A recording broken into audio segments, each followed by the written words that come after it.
over the last 2 decades of leadership, entrepreneurship, conflict resolution, I've developed a few tricks of the trade, so to speak, on how to command respect almost instantaneously. So I'm going to go ahead and reveal some of the best tricks, habits that I've developed over the years to help me, in fact, accomplish that. This is Don't Fear Grit with Rob Taormina. Marketing strategies and advertising technologies to help you build a better business. Welcome back, guys, to DFG Don't Fear Grit. And today's episode, we're talking about psychological tricks that will enable you to command respect almost instantaneously. And it's not an arrogant statement. I'm sure you've already observed that in other people, and maybe you've actually developed some of the skill sets yourself, but there are absolutely things that you can do, habits you can form that'll give you an edge, that enable you, even if you're meeting someone or you are in a situation with people for the very first time, to walk into that room and command respect. And when I articulate it in that way, you can probably immediately, and many of you already thought of a situation where you saw someone enter a room and immediately that room was drawn to them. The entire room immediately respected this individual, even if they've never met them before. So what is it about that individual that enables them to command respect? Let's actually upgrade that situation a little bit more. What about a moment of conflict? How do people actually walk into a highly stressful, tension-filled moment of conflict and demand and earn and get that respect from those people as a means to almost like a super hero power, de-escalating that situation and actually convert everything that's going on in that situation to their favor? Well, it's not an accident. You've heard me say this phrase many times before. Success is not accidental. It is intentional. So the ability to de-escalate conflict, but not only just de-escalate it, but then make it favorable to you, is also an intentional thing and not accidental. So what are some of these things that people do, say, mannerisms that actually allow people to command those moments?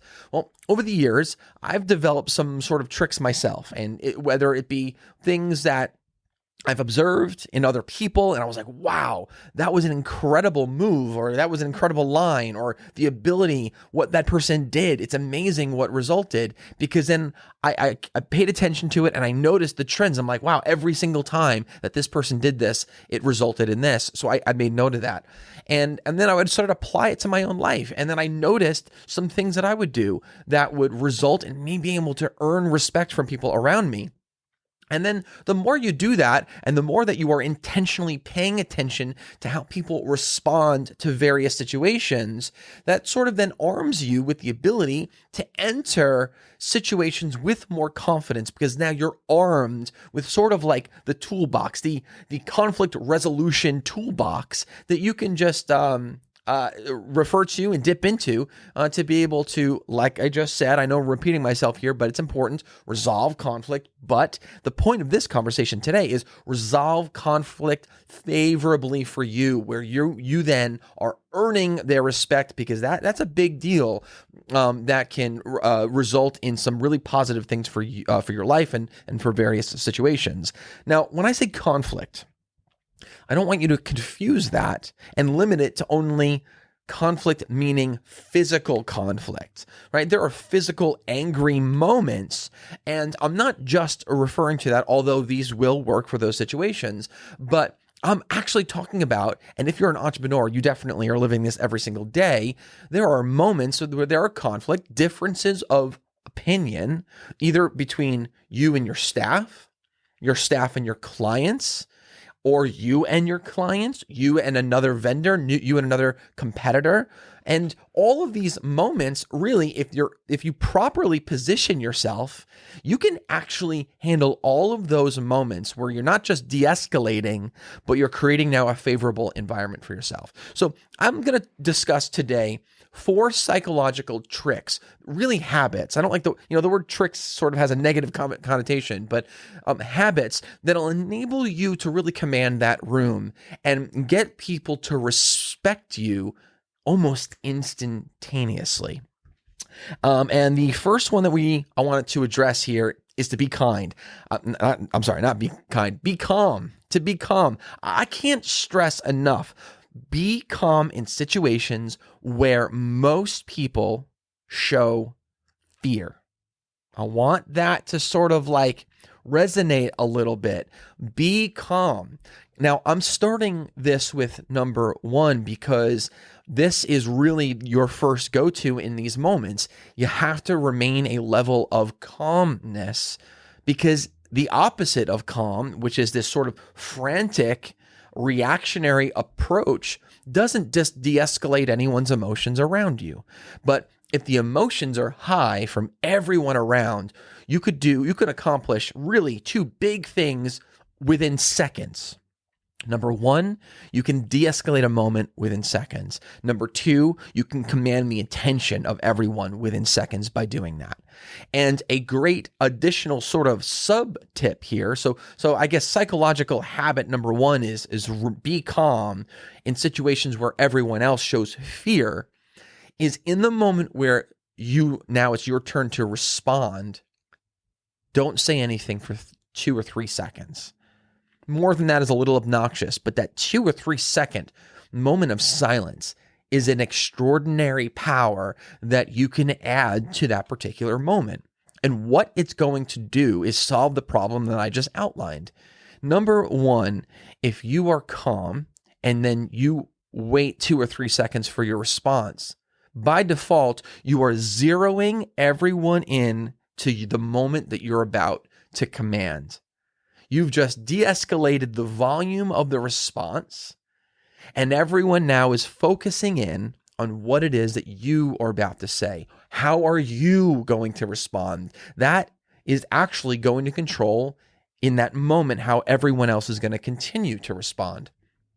So as you enter that moment of conflict, if you can control your body language, your words, your response, and project calmness, and then follow that up with a 2 or 3 second moment of silence before you even say or utter anything, you will, within those few moments, you will successfully de-escalate and now command the respect of everyone that's involved with this particular project. You can call it a problem, conflict. It's a very, very powerful tool. Now, most people feel the pressure to have to respond very quickly, and that kind of pressure will always translate to a level of franticness. The franticness is the opposite of calmness. It's the opposite of what we're talking about here. So that's why even in that moment where you're feeling the pressure to have to say something, you're feeling the pressure to have to do something, what I want to recommend to you is, for you to be able to gain some control, is be calm when everyone else is responding with fear, and count to 2 to 3 in your own head. And then deliver something that will even calm your body, and your mannerisms will also match this calmness that you're trying to project to everyone else.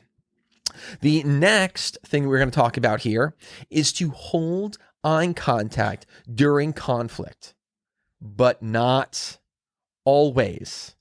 I want to stress that because I actually don't believe in absolute truths. So it's not an absolute truth to hold eye contact always. Number 1, it becomes incredibly awkward, uncomfortable for a lot of people. And then that translates, if you break that time where you're supposed to do it, then it translates to obnoxiousness. It's more aggressive. You're escalating instead of de-escalating. So it's going to be counterproductive. So it's really important to maintain eye contact, but not always.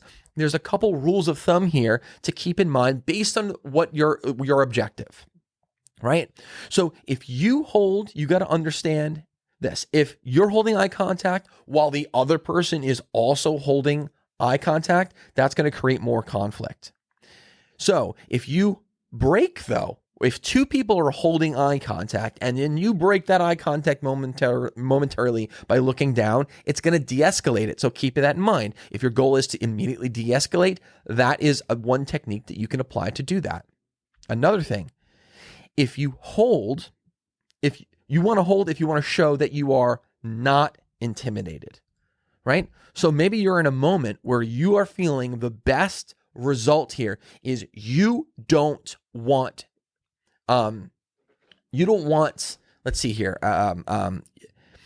You don't want people to think that you are intimidated. I'm sorry. There you go. So I'm just trying to find my words here. So if you don't want others to feel like, and regardless, that you are intimidated by the moment and this moment is not too big, well, then you need to be the one then that's going to hold that eye contact, right? And even like I was saying earlier, there are moments where you can break that line and now it starts to translate to being way too aggressive and escalates it. However, and this is rare, and I don't necessarily recommend this in all situations. This is a very rare moment.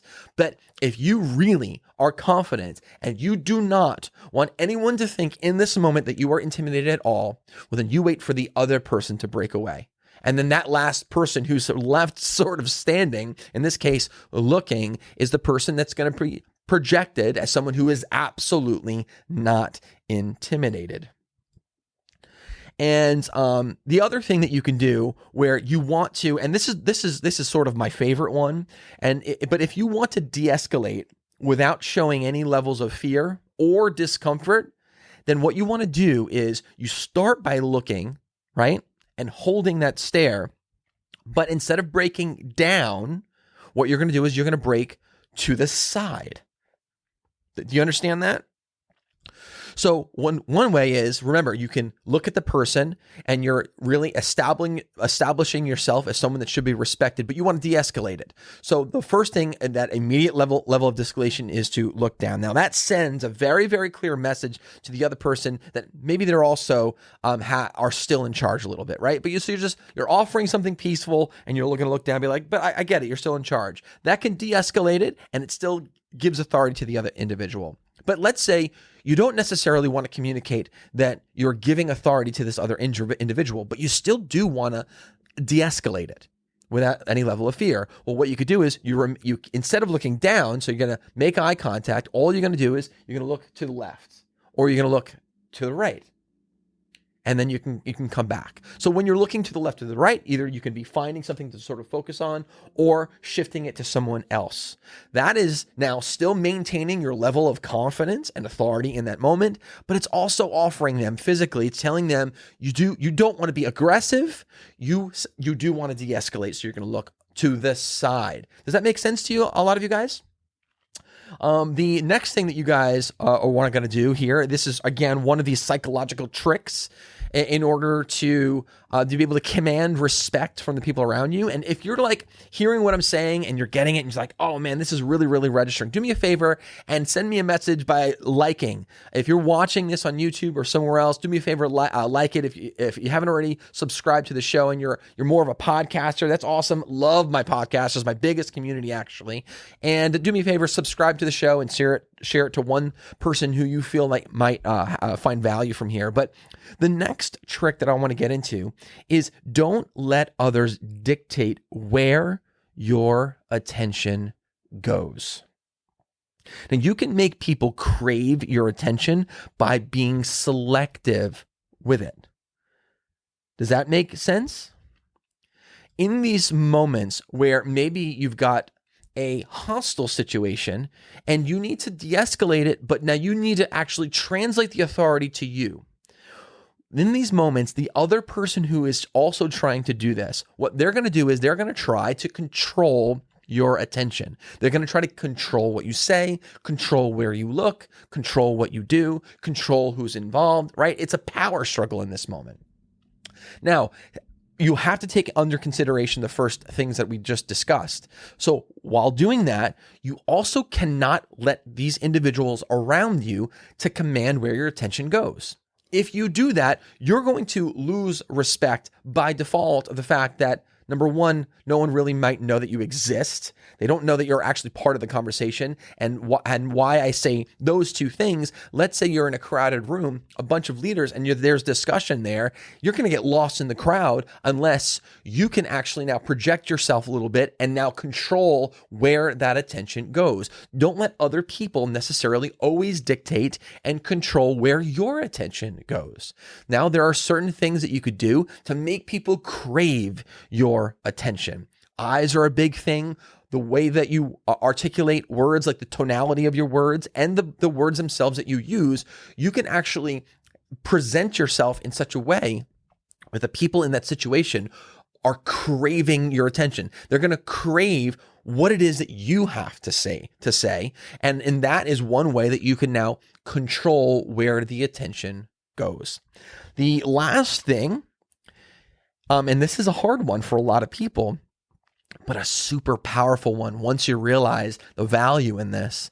But be honest, even when it goes against your self-interest. This is going to scream to everyone around self-confidence. Now also, it's not about faking it. It's about being real.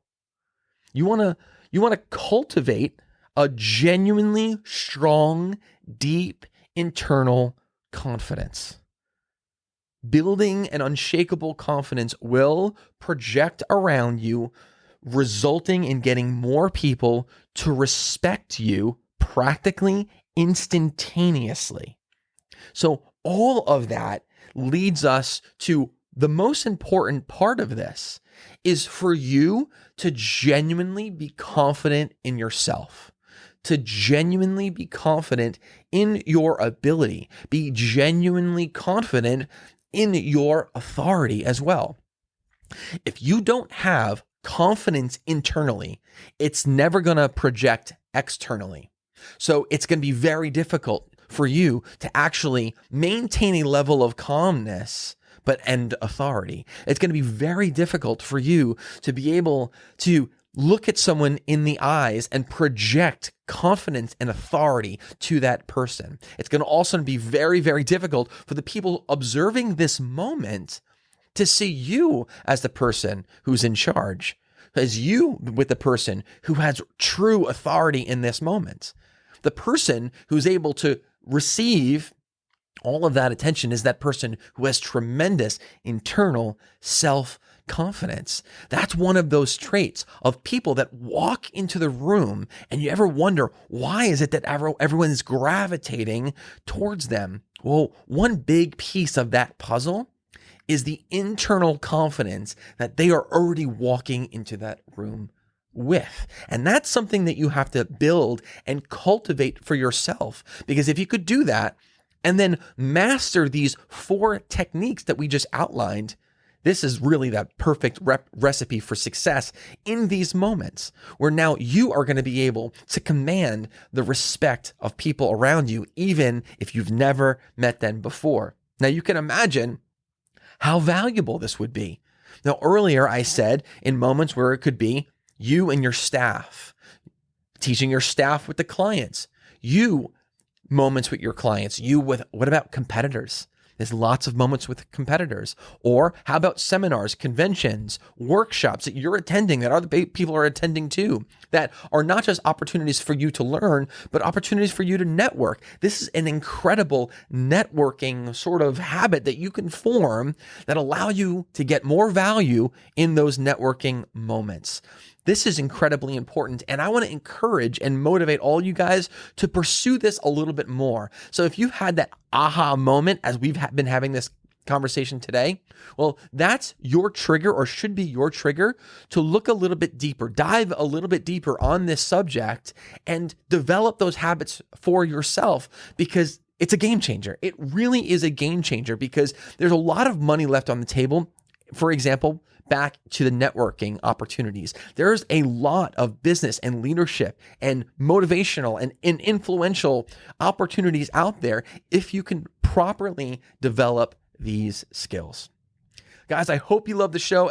Do me a favor, like, comment, subscribe, do all those great things, and definitely share this with someone that you feel like might find value out of this and it might actually help them. Remember, We're a community. The idea is for this community to help each other. The tide rises for all ships. So if you found something in this show that you feel like might help someone, share it. Don't keep it locked up just for yourself, because guess what? The success is for everyone. As everyone is able to develop and earn levels of success, then we all are able to earn new levels of success as well. Appreciate you guys. Remember, guys, don't fear the process. Don't fear grit. Take care.